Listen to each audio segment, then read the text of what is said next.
श्री राम पंचपचाश सर्ग। अंगद सहित वानरों का प्रयोपवेशन। हनुमान जी का वचन विनयुक्त, धर्मानुकूल और स्वामी के प्रति सम्मान से युक्त था। उसे सुनकर अंगद ने कहा, कपिश्रेष्ठ, राजा सुग्रीव में स्थिरता, शरीर और मन की पवित्रता, क्रूरता का अभाव, सरलता, पराक्रम और धैर्य है। यह मान्यता ठीक नहीं जान पड़ती। जिसने अपने बड़े भाई के जीते जी उसकी प्यारी महारानी को, जो धर्मतः उसकी माता के समान थी, कुत्सित भावना से ग्रहण कर लिया था, वह धर्म को जानता है, यह कैसे कहा जा सकता है। जिस दुरात्मा ने युद्ध के लिए जाते हुए भाई के द्वारा बिल की रक्षा के कार्य में नियुक्त होने पर भी पत्थर से उसका मुंह बंद कर दिया, वह कैसे धर्मज्ञ माना जा सकता है। जिन्होंने सत्य को साक्षी देखकर उसका हाथ पकड़ा और पहले ही उसका कार्य सिद्ध कर दिया, उन महायशस्वी भगवान श्री राम को ही जब उसने भुला दिया, तब दूसरे किसके उपकार को वह याद रख सकता है। जिसने अधर्म के भय से डरकर नहीं, लक्ष्मण के ही भय से भीत हो हम लोगों को सीता की खोज के लिए भेजा है, उसमें धर्म की संभावना कैसे हो सकती है। उस पापी, कृतघ्न, स्मरण शक्ति से हीन और चंचल चित्त सुग्रीव पर कोई श्रेष्ठ पुरुष, विशेषतः जो उत्तम कुल में उत्पन्न हुआ हो, कभी भी किस तरह विश्वास कर सकता है।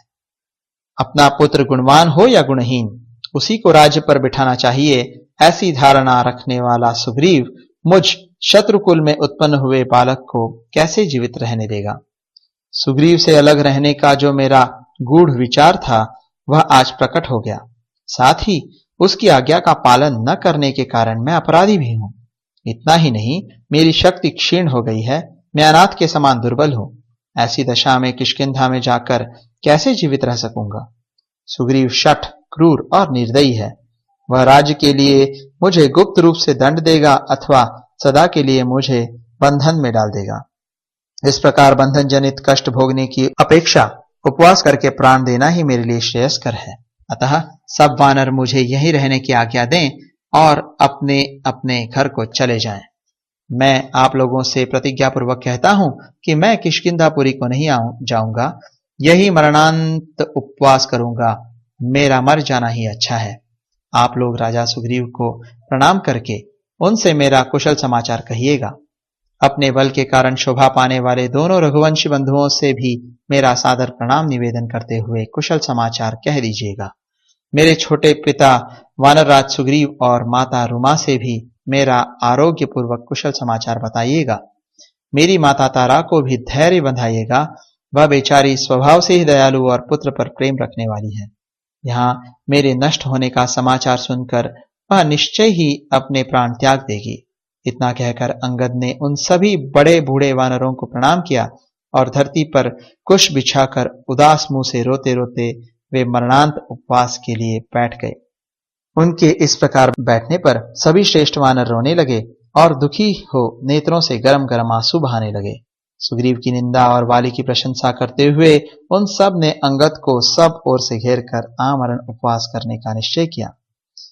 वाली कुमार के वचनों पर विचार करके उन वानर शिरोमणियों ने मरना ही उचित समझा और मृत्यु की इच्छा से आचमन करके समुद्र के उत्तर तट पर दक्षिणाग्न कुश बिछाकर वे सब के सब पूर्वाभिमुख हो बैठ गए।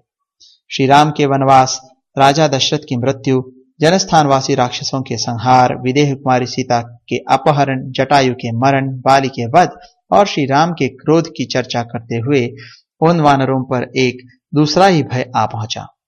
महान पर्वत शिखरों के समान शरीर वाले वहां बैठे हुए बहुसंख्यक वानर भय के मारे जोर जोर से शब्द करने लगे, जिससे उस पर्वत की कंदराओं का भीतरी भाग प्रतिध्वनित हो उठा और गरजते हुए मेघों से युक्त आकाश के समान प्रतीत होने लगा। इस प्रकार श्री वाल्मीकि निर्मित आर्ष रामायण आदि काव्य के किष्किंधा कांड में 55वां सर्ग पूरा हुआ।